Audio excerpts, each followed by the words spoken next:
কেন আমি গাড়ি ঘুরিয়ে নিয়ে চলে এলাম। হ্যালো সবাইকে, আমি চন্দন। চলো ঘটনাটা প্রথম থেকে বলা যাক।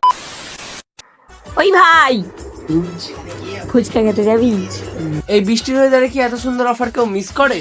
অফারটা না মিস করে আমি বেরিয়ে পড়লাম দিদির সাথে।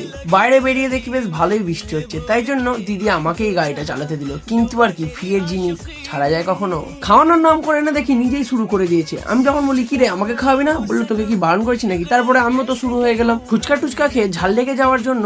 দিদিকে বলি চ এবার আইসক্রিম খাবি, চ। এখানেই শুনতে পাবে আমি কেন পালিয়ে আসছিলাম। গরম আইসক্রিম খাচ্ছি আমরা এখন। আইসক্রিম খাবে, সেটাও আবার গরম। এসব কি ভালো লাগে তোমরাই বলো। ঝিকিরা থেকে এসে দেখি মা নিচে কিছু একটা করছিল রান্নাঘরে। আমার মনে হয় কোনো একটা মিষ্টি টাইপের কিছু করছিল। চলো তো তোমাদেরকে দেখানো যাক মা নিচে কি রান্না করছিল।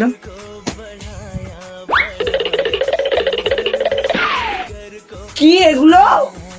কি মিষ্টি বানাচ্ছ তুমি? এগুলো মিষ্টি নয় রে, তাল ফুরুলি। এ তো পুরো মিষ্টির মতো গো। পান্তুয়া পান্তুয়া।